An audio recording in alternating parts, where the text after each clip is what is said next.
Nagbabag at nag-aalab ng mga kaganapan sa kasulok-sulukan ng Kalakang Maynila sa loob ng ating bansa at saan mang dako ng mundo. Naglalagablog! Katatampukan ng mga pambihirang kaganapan na bumabandera sa mga police blotters, mga kulay dugong pangyayari na nakakagimbang at mga nakakatawang pansing eksena na tiyak na pag-uusapan. Naglalagablog! At narito na ang naglalagablab na mga balita sa DCXL 558. Naglalagablab sa 558. Tuloy mga kasama. Po ang mga naglalagablab na balita ngayong magandang umaga. Martes na po tayo, January 7, 2014, bagong taon. Alam po ni Weng de la Peña, solo flight o si Buddy Oberas. Meron pong nangyari, walang kabog-abog na pinagbabaril ang isang marketing executive dito sa Makati. Kinilala ang biktima si Antonio Ulayon, taga 7085 Corner Santos Street, Sembo. Sa paunang investigasyon, nasa bahay lamang ang biktima ng biglang kumatok sa pinto ang hindi pa kilalang sospek kinatok. Sa pagbubukas siya ng pinto, bigla na lang siyang pinagbabaril. Karga-karga pa ho ng biktima yung kanyang 1 taong gulang na anak, Sus Mariosep. Agad na nakatakas ang suspect at idineklara namang dead on arrival ang biktima ng isugod sa ospital. Naglalagablab sa 558. May 2 binatilyo naman nahulihan po ng Mary Jane marijuana sa Quezon City. May balita si Silvestre Labay. Rambo, iradyo mo. Usapan pa lamang ang planong gawing legal ang paggamit ng marijuana. Inunahan na ng 2 minor de edad na tila walang pakialam sa paghit-hit ng marijuana sa gitna ng daan. Arestado ang 2 binatilyo na nagkakaedad lamang ng 14 anyos at 17 anyos. Ayon kay P.O.T.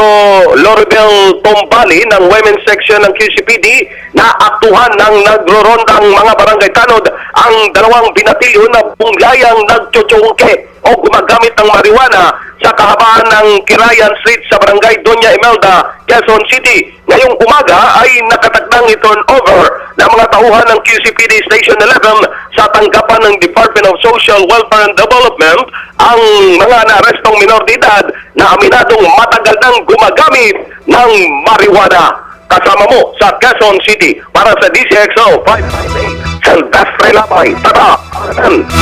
Naglalagablab na mga balita. Ito pa ang isang kagimbal-gimbal na eksena. Natulala po sa sobrang pagkabigla ang isang bata matapos pagbabarilin sa kanyang harapan.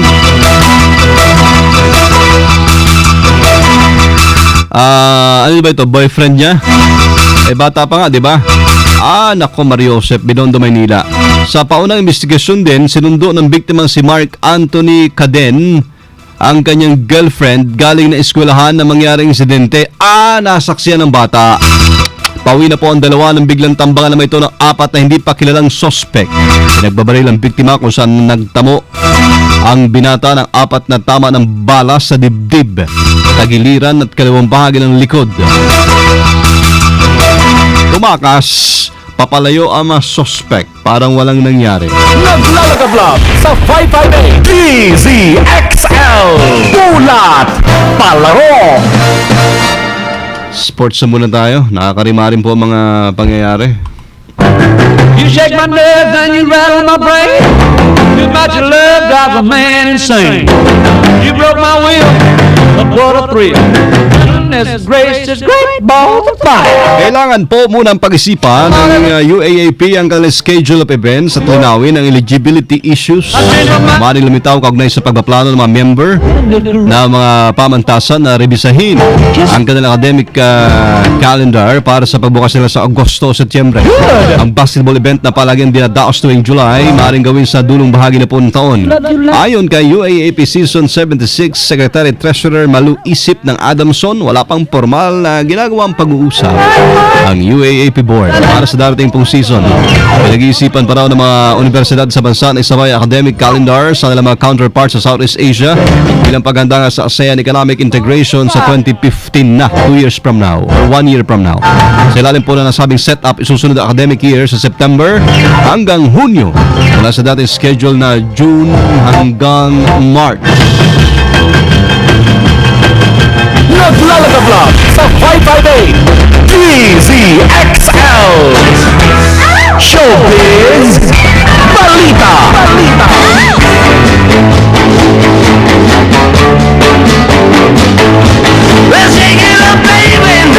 Grabe, ang ganda nung pasok ng Martes ng umaga. Alam ko, hanggang madaling araw lang natin to mapapakinggan eh. Hi, Terry G. Good morning. Good morning!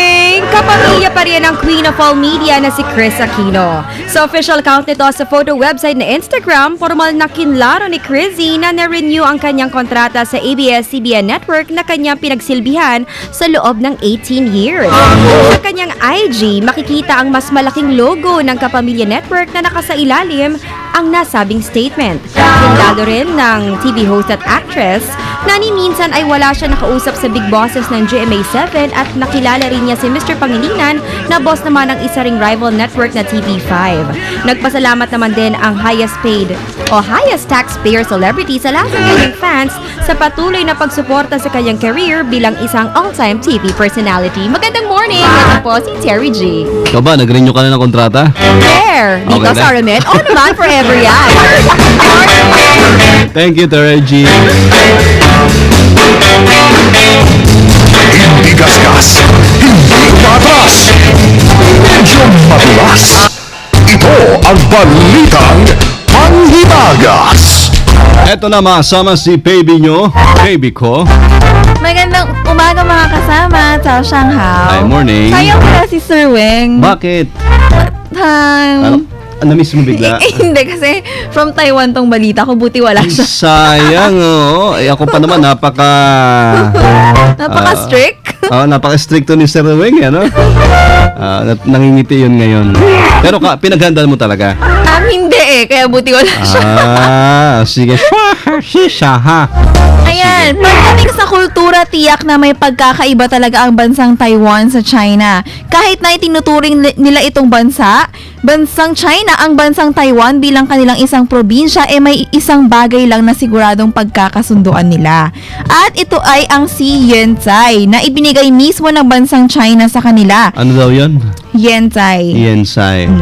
Ito ang kauna-unahang panda animal na pinanganak mismo sa bansang Taiwan. Ang 6 na buwang si Yensai ay nagpakita ng kanyang kakyutan sa mga Taiwanese sa kanyang first appearance sa publiko. Maaari lamang siyang makita ng 10 minuto at tumatanggap lamang ng 19,200 visitors bawat araw. Ganito siya ka-cute. Cute naman yan. Yan, 6 na buwan pa lang. 6-month-old. Mahilig ka ba sa panda?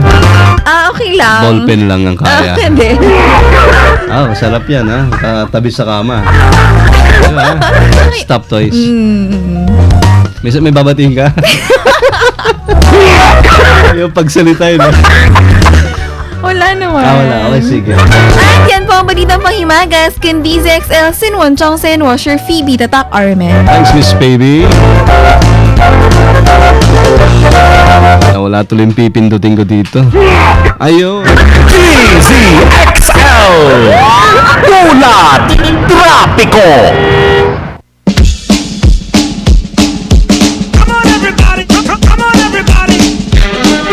Live po sa mahaba pa rin Commonwealth Avenue. Silvestre, Rambo Labay. How is traffic out there? Kasamang body, maluwag naman ang daloy ng trapiko mula Pilcoa kasamang body at binabaybayan kahabaan ng Commonwealth Avenue, banayad ang usad ng mga sasakyan. Bagyang bumabagal pagdating sa Sandigan Bayan pagkalampas nito sa hanggang Litex Road. Bilang linya, tuloy-tuloy pero mabagal ang usad ng mga sasakyan, lalo na pagsapit ng Pilcoa hanggang elliptical road, tuloy-tuloy sa EDSA, mabagal ang usad ng mga sasakyan. Moto! And motto for today, M-O-T-T-O. Ando kayang kay Professor Eric San Juan. Lagi nagkikinigan si Professor Eric San Juan, Jovi de Guzman, si KJ ng Manila Bulletin. At si Jennifer Villamor Tusok, si Jennifer Tusok dyan sa Calamba, si Jimmy Mendoza rin, kasamang body. May nagpapabati dito si Jeneca de la Cruz. Neka, OJD, yan, kay ng DJXL. Yan, Ganon, OJD ba't napadpad dyan? Ba't napadpad? Oo. Yan, OJD natin pala ito, si, nasa bangko na, no? Si Jenica de la Cruz ngayon, si Neka.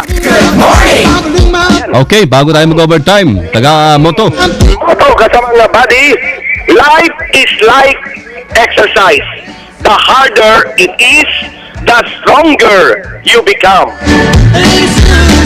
Tagalogs! Kasama nga buddy, ang buhay daw ay parang isang ehersisyo.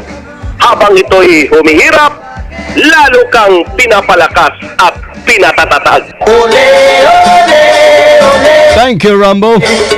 Kasama nga buddy, kasama mo sa kaban ng Avenue.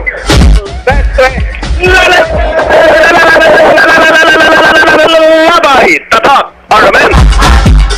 Diretso naglalagablap ng mga balitang tatak RMN. Inyo po napahinggan sa DCXL 558 ngayong umaga ng Martes, mga sama, January 7, 2014. Kasama nyo po sa serbisyo publiko. Tuloy nyo lang yung umagahan. Alam po ni Weng de la Peña, buhat sa Occidental Mindoro, ako si Buddy Obera. Mabuhay po lahat sa DCXLI. Tatak. Tatak RMN. Sumpain niyo ang 15 minutong talipunan ng mga pinakahuling kaganapan sa Kalakang, Maynila, sa ating bansa at saan mang dako ng mundo. Naglalagablab! Dito lamang sa Unang Pihit, DZXL 558, ang bagong kasama mo.